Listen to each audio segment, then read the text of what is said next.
see, the nice thing, there's a tradition that we have when every Christmas we go, my family and I go to the 11 p.m. candlelight service at Whitworth Church. Now, for those of you who have never been to a candlelight service, it's pretty much like every other service, except you light a candle at the end and drip hot wax in your hands. But it is really special. We all sit at the back and we can see the first flame start with the pastor, and he gives it to the associate pastor who passes it along the pew. It comes down the pews and comes down the aisle, and it's really cool to watch. And I know it's supposed to represent the light of the world thing and passing the gospel from one soul to another, one light, one flame to another. But that's not really what I think about. I like to look at the poetry. And as I watch the flame start out as this tiny little fledgling flame growing into this tall pillar of light as it catches the wick, and in this sea of candles just coming towards me, I want to look into the person sitting next to me, look deeply in their eyes, and yell, "Fire!" But just once. Just once.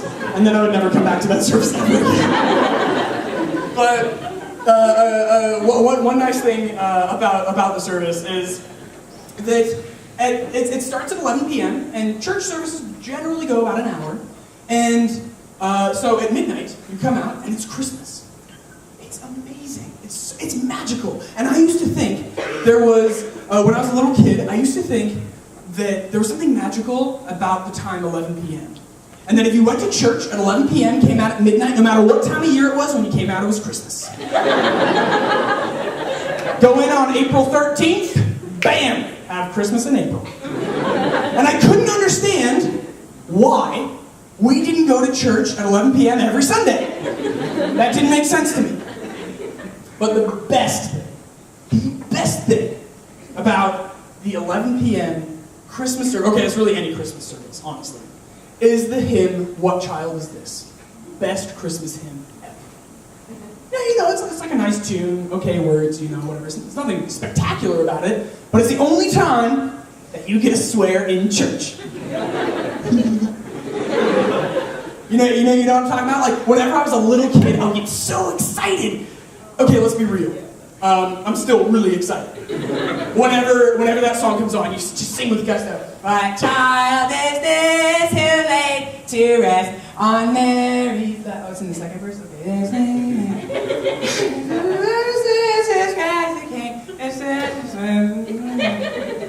Second verse. Why lies he in mean estate, where ox and ass are feeding?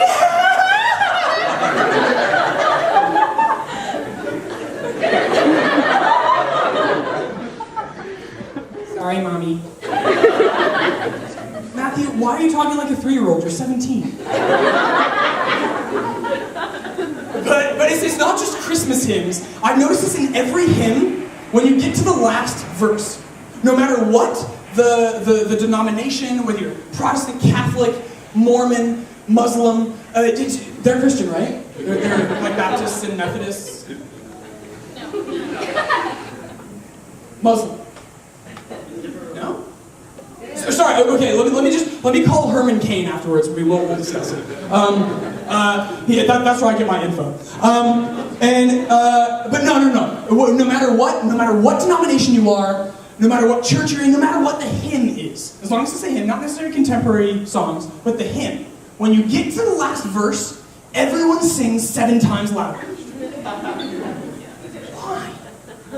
Is it because the organist needs to signal to everybody that it's the last verse and just like pulls out all the stops like bang, bang, and so everybody else is like, well, he's playing loud, I'm gonna sing loud.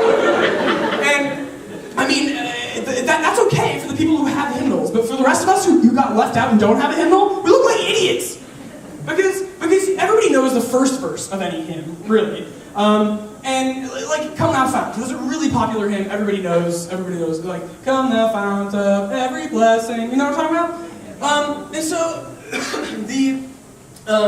everybody knows the first verse, but then it gets to the second and the third, and that's okay. You can get by because you can mumble and you don't have to sing loud. It's like,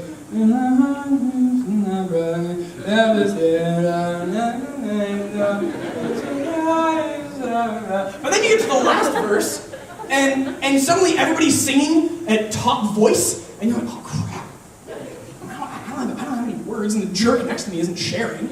How Christian is that? And so you have to project, and you actually have to have words, and have to look like you're singing, otherwise you're not a good Christian.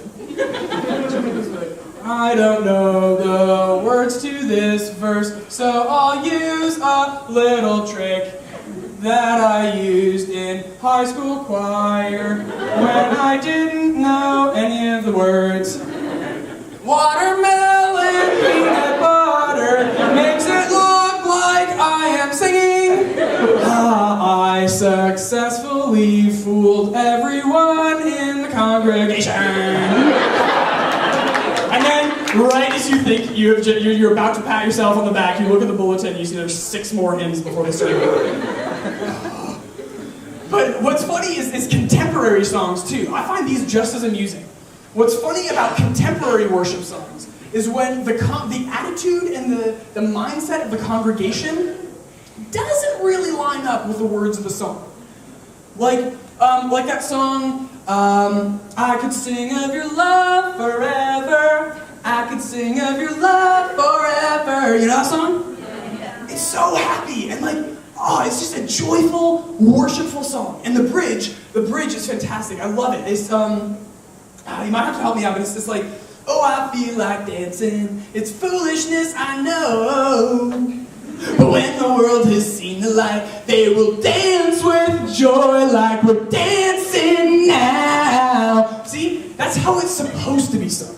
But at 8:30 in the morning, after 4 kids have been keeping you up all night, parents aren't going to sing it like that. When the world has seen the light.